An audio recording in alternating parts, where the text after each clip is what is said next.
प्यारा ॿारो, बाजी गुलबानू जी तरफ़ां तव्हां सभिनी खे भलीकार। तव्हां ॿुधी रहिया आहियो दिलचस्प अखाणियूं। अचो त अॼु जी अखाणी ॿुधूं ऐं लुत्फ़ अंदोज़ थियूं। यसू खे धोखो ॾिनो वियो। लूका 22 बाब। हिकु दोस्त यसू खे धोखो ॾिए थो। दोस्त या दुश्मन, तव्हां छा था सोचो? हू तकड़ो यरूशलेम जे तंग रस्तनि सां मटींदो वियो।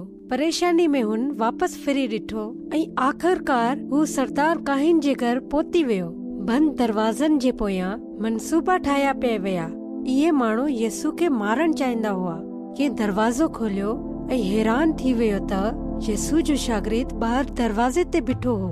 हिकु दोस्त दुश्मन वटि वियो। उन्हे जो छा मतलब आहे? तव्हां मूंखे छा ॾींदा जे तव्हां खे हू जॻह ॾेखारियां जिते तव्हां यसू खे पकड़ी सघो था?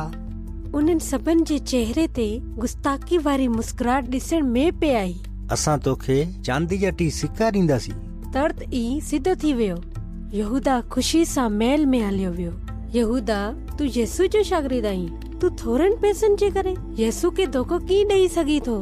हुन जे ज़मीर हुनखे घणो समझायो हूंदो। 3 सालनि ताईं हू हिकु दोस्त हो, पर हुन जो दिल यसू सां परे हो।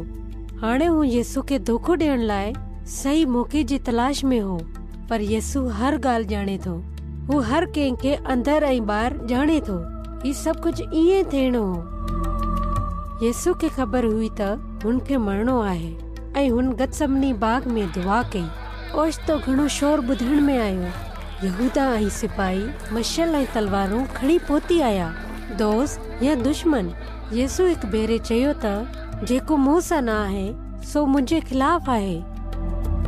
यसू खे चुमी ॾेई, जेका हिकु दोस्ती जी निशानी हुई, यहूदा पंहिंजे मालिक खे धोखो ॾिनो।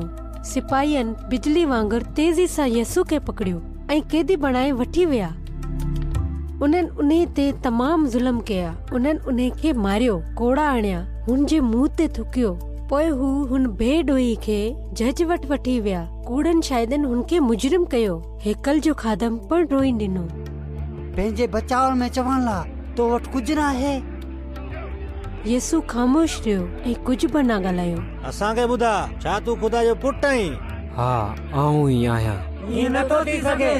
असांखे हिन ते भरोसो न आहे। हिन खे मारियो वञे, हिन खे दूर कयो। ही मौत जे लाइक़ आहे। हू उन्ही ॻाल्हि ते यकीन नथा करण चाहिनि ऐं पोइ अॻे ड्रामे में कहाणी जारी रहंदी। ठीकु आहे ॿारो, हाणे बाजी गुलबानो खे इजाज़त ॾियो। ख़ुदा हाफ़िज़।